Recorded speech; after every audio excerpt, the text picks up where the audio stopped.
آپ کو عدالت میں پیش ہونا ہوگا۔ مجھے بھلا کیا اعتراض ہو سکتا تھا؟ اس حسین ماحول کو بھلا کون چھوڑتا؟ البتہ اس شخص کے جانے کے بعد شرما جی نے مسکراتی ہوئی نگاہوں سے مجھے دیکھ کر کہا، تمہاری اس تعاون کو میں قدر کی نگاہ سے دیکھتا ہوں۔ تم اطمینان رکھو دھرم، تمہارے لیے ہمارے پاس بہت کچھ ہے۔ باہر طور یہ کاغذات میرے ہی حوالے کر دیے گئے تھے، لیکن اپنے کمرے میں داخل ہو کر میں نے ان کاغذات کو پڑھا اور خاصا پریشان ہو گیا۔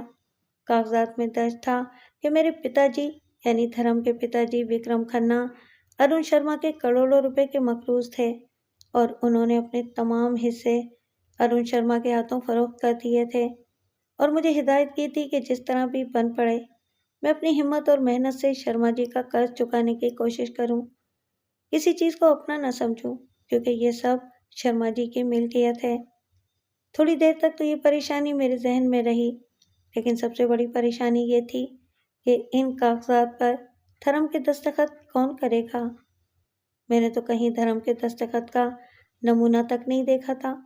رام تیواری نے بھی کچھ کاغذات تیار کرائے تھے جو مقدمے کے لیے تھے۔ اس وقت بھی میرے دستخطوں کی بات آئی تھی، لیکن وہ چیز دوسری تھی۔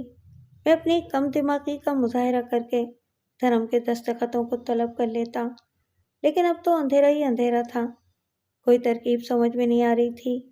پھر میرے ذہن میں نرمل آئی۔ وہ مجھ سے محبت کرتی تھی اور میں نے سوچا تھا کہ کہیں مشکل ہوئی تو اس کی مدد لوں گا۔ پھر ایک اور خیال میرے دل میں آیا، یہ میرا یعنی دھرم کا بیڈ روم تھا، کیوں نہ اپنی جگہ سے اٹھ کر بیڈ روم کی تلاشی لی جائے۔ چنانچہ میں نے یہ کام شروع کر دیا اور میرا دل خوشی سے اچھل پڑا۔ مجھے کچھ ایسے کاغذات مل گئے جس پر دھرم کے دستخط تھے۔ دل میرا مسرت سے اچھل پڑا تھا۔ آدھی رات تک میں مختلف کاغذوں پر دھرم کے دستخط کرتا رہا اور آخرکار میں نے اس پر عبور حاصل کر لیا۔ جو کچھ بھی تھا، چاہے اس وقت میرا ہاتھ ہی کٹ جائے، لیکن جب کچھ نہ ہو تو کچھ ہونا بہتر ہے۔ بعد میں اگر کوئی تحقیق ہوئی اور کوئی مسئلہ بنا تو پھر دیکھا جائے گا۔ کیا فرق پڑتا ہے، زندگی جو روپ دکھائے وہ بہتر ہوتا ہے۔ صبح کو سب سے پہلے سوال ارون شرما نے یہی کیا تھا۔ ہاں دھرم، تم نے کاغذات پڑھ لیے؟ جی، میں نے جواب دیا۔ کیا فیصلہ کیا؟ ارون شرما کی ٹٹولتی ہوئی نگاہیں بڑی گہرائی سے میرا جائزہ لے رہی تھیں۔ میں آپ سے تعاون کروں گا، میں نے جواب دیا، اور ارون شرما کا چہرہ خوشی سے کھل گیا۔ وہ بولا، اگر یہ فیصلہ تم پہلے ہی کر لیتے تو؟ خیر ٹھیک ہے، میں جے کرن کو تمہاری رضامندی کے بارے میں اطلاع کر دیتا ہوں۔ میرے اس اقرار کے بعد حالات تبدیل ہو گئے۔ ارون شرما کا پورا خاندان خوش تھا، ہر شخص مجھ سے محبت کر رہا تھا۔ جے کرن نے کئی بار مجھ سے ملاقات کر کے مختلف کاغذات پر میرے دستخط لیے اور آخرکار ایک دن مجھے عدالت میں پیش کر دیا گیا۔ میں نے رٹایا ہوا بیان دہرایا اور آخرکار عدالت میں جج کے سامنے دستخط کر دیے۔ گویا کام مکمل ہو گیا، لیکن اس کے بعد جو مزہ آیا اس سے واقعی مزہ ہی آ گیا۔ اچانک ہی حالات بدلے ہوئے محسوس ہوئے۔ سب نے کینچلی اتار دی تھی۔ شام کی چائے پر مجھے نہ پوچھا گیا۔ رات کا کھانا مجھے میرے کمرے میں دے دیا گیا اور میں دہشت زدہ ہو گیا۔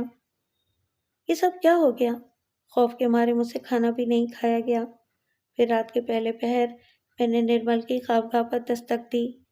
اندر روشنی ہو رہی تھی اور نرمل کوئی کتاب پڑھ رہی تھی۔ اس نے دروازہ کھول کے مجھے دیکھا اور سرد لہجے میں بولی، کیا بات ہے نرمل، تم بھی؟ کیا مطلب ہے تمہارا؟ کیا کر سکتی ہوں تمہارے لیے؟ تم سے کچھ بات کرنا چاہتا ہوں نرمل، میری بات تو سن لو، میں نے بھرائی ہوئی آواز میں کہا۔ مجھے حکم ملا ہے کہ تم سے کوئی بات نہ کی جائے، اس لیے سوری، اس نے کہا اور بے رخی سے دروازہ بند کر دیا۔ میں سناٹے میں رہ گیا تھا۔ اب اس چالاک خاندان کی پوری سازش میرے علم میں آ گئی تھی۔ ایک لمحے میں مجھے اندازہ ہوا کہ دستخط جعلی ہی صحیح، لیکن ان دستخطوں سے مجھے کتنے بڑے نقصان کا سامنا کرنا پڑا ہے، اس کا بخوبی اندازہ ہو رہا تھا۔ میرے دل میں ایک دم غم و غصے کا طوفان سا برپا ہو گیا۔ لیکن میری پوزیشن ہی کیا تھی؟ نرمل کے کمرے سے پلٹا تو پیچھے ہی کوئی کھڑا ہوا نظر آیا۔ یہ ارون شرما جی تھے۔ آؤ، ان کی بھاری آواز ابھری اور میں ان کے ساتھ آگے بڑھ گیا۔ وہ مجھے ایک کمرے میں لے گئے اور بولے، بیٹھو۔ میں بے جان سے انداز میں بیٹھ گیا۔ نرمل کے کمرے میں کیوں جا رہے تھے؟ میں اس سے کچھ گفتگو کرنا چاہتا تھا انکل۔ انکل نہیں، صرف مسٹر شرما۔ سنو لڑکے، میں تمہیں اپنی زندگی کا سب سے تلخ سچ سنانا چاہتا ہوں۔ غور سے سنو، اس میں تمہارا مستقبل پوشیدہ ہے۔ تمہارا باپ وکرم کھنہ میرا دوست نہیں بلکہ میرا سب سے بڑا دشمن تھا۔ میں ایک چھوٹا سا کاروباری تھا اور وہ کاروبار کی دنیا کا شیطان تھا۔ اس نے مجھے کوڑی کوڑی کا محتاج کر دیا، میری ساکھ ختم کر دی اور نتیجے میں مجھے اس کے جوتوں میں گرنا پڑا۔ وہ یہی چاہتا تھا۔ میں جھکا تو اس نے مجھے سہارا دیا، لیکن میری ٹوٹی انا کی کرچیاں میرے دل میں بے بس تھیں اور ہر کرچی میرے سینے میں کرب پیدا کرتی رہتی تھی۔ وکرم کھنہ نے مجھے ازراہ مذاق اپنا دوست بنا لیا، لیکن خود میری زندگی میں انتقام کے علاوہ اور کچھ نہیں رہ گیا تھا۔ میں حالات کا انتظار کرتا رہا اور پھر وکرم کھنہ کو میں نے عیاشی کے راستے پر لگایا۔ میں نے اپنی عزت بھی داؤ پر لگا دی تھی اس کے لیے، اور میری کوششیں کارآمد ہو گئیں۔ رام تیواری اس کا قانونی مشیر تھا۔ میں نے اسے توڑ لیا۔ اس کی مدد سے وکرم کھنہ کے مفادات اپنے قبضے میں کرنے لگا، لیکن ایک مرحلے پر مجھے وکرم کھنہ کی ضرورت نہ رہی اور اسے میں نے راستے سے ہٹا دیا، اور آخری کانٹا تم رہ گئے تھے۔ میں نے تمہارے گرد زبردست جال بنا تھا اور تمہیں بھی راستے سے ہٹانے کی کارروائی کر ڈالی تھی، لیکن کچھ غلطی ہو گئی۔ میرا تم سے اتنا ہی تعلق تھا دھرم کہ تم سے ان کاغذات پر دستخط کرا لوں تو یہ کام ہو گیا، لیکن میں نے کھنہ کے تمام اثاثوں پر قبضہ کرنے کے بعد جب تمہیں راستے سے ہٹایا تو رام تیواری پھیل گیا۔ اس نے اس دولت میں سے آدھا حصہ مانگا جو میں نے دینے سے انکار کر دیا۔ میں اسے صرف 15% حصہ دینا چاہتا تھا۔ وہ بے بس تھا، کیونکہ اگر وہ خود اس جرم کا انکشاف کرتا تو وہ خود بھی مجرم گردانا جاتا۔ پھر نہ جانے کہاں سے اس بدبخت نے تمہیں برآمد کر لیا اور ایک نیا کھیل شروع کر دیا۔ چنانچہ اس کی موت میرے لیے ضروری ہو گئی اور درجنا نے اسے قتل کر دیا، اور اس کے بعد میں نے درجنا کو، سمجھے؟ باقی کام تمہارے علم میں ہے۔ میں تم سے یہ کہنا چاہتا ہوں مائی ڈیئر، اس گھر میں تمہارے لیے کوئی جگہ نہیں ہے۔ جاؤ، دلی کے گلی کوچوں میں بھیک مانگو، دنیا کو بتاؤ کہ تم وکرم کھنہ کے بیٹے ہو اور یہی میرا انتقام ہے۔ نہیں انکل، لیکن، نہ انکل، نہ نہیں، نہ لیکن، سمجھے؟ میرا نام ارون شرما ہے۔ ارون شرما، میں نے آپ سے تعاون کیا ہے۔ میں نے وہ سب کچھ کر دیا جو آپ کی خواہش تھی۔ کیا اس کا کچھ صلہ بھی نہیں دیں گے آپ مجھے؟ کیا اتنا بھی نہیں کریں گے کہ میں دلی کے کسی گمنام گوشے میں انسانوں کی طرح جی سکوں؟ نہیں، میرا عہد تھا، میری اکڑ تھی کہ میں وکرم کھنہ کی نسلوں سے بھیک منگواؤں گا۔ بس یہ کافی سمجھو کہ میں نے تمہیں زندگی دے دی ہے۔ اگر اپنی انا کی تشکیل کا خیال نہ ہوتا تو تم بھی ایک دن اپنے باپ کی مانند چتا میں جا لیٹتے۔ جاؤ، اس جیون کو غنیمت جانو اور یہاں سے نکل جاؤ، ورنہ میرے لیے تمہیں دنیا سے واپس بھیجنا مشکل نہیں ہوگا۔ لیکن سر، جاؤ۔ ارون شرما نے پستول نکال لیا۔ ٹھیک ہے، میں نے سہمے ہوئے لہجے میں کہا، اور دل میں سوچا کہ جان ہے تو جہان ہے، سب سے پہلے جان بچائی جائے۔ ویسے بھی میں ایک غیر ملکی ہوں اور ایک دھوکے باز آدمی ہوں، وہ نہیں ہوں جو مجھے سمجھ کر یہاں لایا گیا ہے۔ اس لیے فی الحال کوئی ایسا عمل نہ کیا جائے جس سے ساری زندگی جیل میں گزر جائے۔ دھت تیرے کی، بس اتنے دن کا کھیل تھا، لیکن کہانی کتنی مختلف تھی اس کے بارے میں نے سوچا ہی نہیں تھا۔ میں کوٹھی سے نکل آیا۔ بہت سارے دن ایک ساتھ تھے۔ زیادہ دکھ اس کمبخت لڑکی کا تھا جس نے چہرے پر نقاب لگا کر مجھ سے بات کی تھی، بے شک دھرم سمجھ کر ہی صحیح، لیکن مجھے محبت کی آنکھوں کا کوئی تجربہ نہیں تھا۔ مغلوں کی دلی جگہ جگہ جا رہی تھی۔ میں آدھی رات تک بھٹکتا رہا، پھر ایک شبینہ ہوٹل میں جا بیٹھا۔ دماغ سائیں سائیں کر رہا تھا۔ تھوڑے بہت پیسے بے شک موجود تھے، لیکن اتنے نہیں کہ زیادہ عرصے تک چل سکتے۔ تیار غیر میں کیا قسمت آزمائی کرتا؟ اپنے وطن میں ہی تقدیر نے ساتھ نہیں دیا تھا۔ یہ کھیل تو بچپن سے میری تقدیر میں لکھا ہوا تھا۔ سبھی نے دھوکہ دیا تھا، سگے چچا نے بھی اور سوتیلے چچا نے بھی۔ اسی ہوٹل میں بیٹھے بیٹھے صبح ہو گئی، کمر دکھ گئی، چہرہ اتر گیا تھا، سخت ہی جان تھا دل و دماغ پر۔ میں نے سوچا کہ کیا کروں؟ اگر کسی ہوٹل میں کمرہ لیتا ہوں تو اس کے بعد کھانے کے بھی لالے پڑ جائیں گے۔ اچانک ہی تاریکی میں ایک شمع روشن ہو گئی۔ ایک خیال دل میں آیا تھا، وہ خیال نتاشا کا تھا۔ پبلک کال بوتھ میں داخل ہو کر نتاشا کے نمبر ڈائل کیے اور ایک مردانہ آواز سنائی تھی، ہیلو، میں مس نتاشا سے بات کرنا چاہتا ہوں۔ کون صاحب ہیں آپ؟ دھرم کھنہ، میں نے جواب دیا۔ ہولڈ کیجیے۔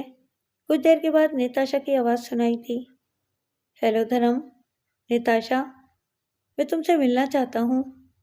کہاں؟ اس نے سوال کیا۔ جہاں تم کہو۔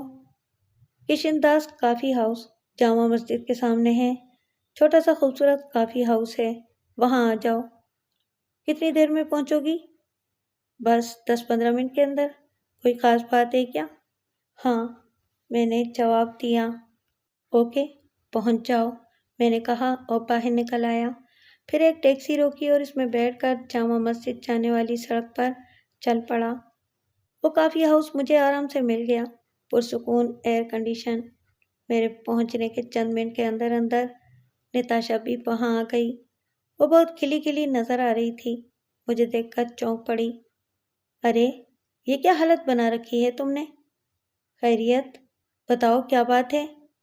کیا پیو گی نتاشا؟ میں نے پھیکے لہجے میں کہا۔ یار ابھی کچھ نہیں، پہلے اپنی کیفیت کے بارے میں بتاؤ، نتاشا نے الجھے ہوئے لہجے میں کہا۔ تقدیر نے میرے وجود کو ٹھکرا دیا ہے نتاشا، میں ہر بازی ہار چکا ہوں۔ مگر ہوا کیا؟ یہ تو بتاؤ، وہ بولی، اور میں نے محتاط انداز میں اپنی اصل شخصیت چھپا کر اسے پوری کہانی سنا دی۔ نتاشا کے چہرے کے رنگ بدلتے رہے، پھر اس نے کہا، مگر تم نے ان لوگوں پر اتنا اعتبار کیوں کر لیا؟ حماقت تمہاری ہے۔ چلو اٹھو، آؤ چلتے ہیں۔ اس سلسلے میں ڈیڈی سے بات کرتی ہوں، وہ ضرور تمہاری مدد کریں گے اور کوئی مشورہ دیں گے تمہیں۔ اٹھو، ہمیں کچھ نہیں پینا۔ نتاشا نے ضد کی اور میں اپنی جگہ سے اٹھ گیا۔ بہرطور کچھ وقت کے بعد نتاشا مجھے لے کر اپنے ڈیڈی کے دفتر پہنچ گئی، لیکن مجھے دیکھ کر خود مسٹر پرکاش ورما نے عجیب سی شکل بنائی تھی۔ مجھے بیٹھنے کے لیے کہا گیا اور اس کے بعد نتاشا نے پرجوش لہجے میں پوری کہانی پرکاش ورما کو سنائی، لیکن پرکاش ورما کے چہرے کی بے حسی میں نے ابتدا ہی میں محسوس کر لی تھی۔ آپ ارون شرما کو اس جرم کی سزا دیں ڈیڈی، اسے گرفتار کر لیں، نتاشا نے کہا۔ تم بے وقوف ہو لڑکی، تم ارون شرما کو جانتی ہو، قصور کسی اور کا نہیں، دھرم کا ہے۔ اس کی عقل کہاں چلی گئی تھی جس وقت اس نے عدالت میں دستخط کیے تھے، اور یہ دستخط تم نے ہوش و حواس کے عالم میں کیے تھے؟ مسٹر دھرم کھنہ، کسی کا کیا قصور ہے؟ لیکن سر، مجھ سے وعدہ کیا گیا تھا۔ کہ یہ وعدہ عدالت میں کیا گیا تھا؟ پرکاش ورما نے تیکھے لہجے میں کہا۔ نہیں، عدالت میں تو نہیں۔ پھر ایک زبانی وعدے کی کیا حیثیت ہے؟ تم اپنا سب کچھ کھو چکے ہو جوان، بہتر ہے کہ زندگی کھونے کی کوشش نہ کرو۔ ارون شرما کی قوتوں کا غلط اندازہ لگایا ہے تم نے، اس کے ہاتھ بہت لمبے ہیں، اور وہ اگر چاہے تو آسانی سے تمہیں رام تیواری اور درجنا کے قتل کے الزام میں پھنسا سکتا ہے۔ وہ اگر چاہے تو کوئی بھی گولی سڑک پر تمہیں خون میں ڈوبی ہوئی لاش میں تبدیل کر سکتی ہے۔ زندگی بچاؤ اور زندگی کے لیے نئے سرے سے جد و جہد کرو، اس کے علاوہ تمہیں اور کوئی سزا نہیں دے سکتا میں۔ نتاشا کا منہ حیرت سے کھل گیا تھا۔ اس نے کہا، لیکن ڈیڈی سنیے تو صحیح۔ تم خاموش ہو جاؤ نتاشا، اور تم جا سکتے ہو دھرم،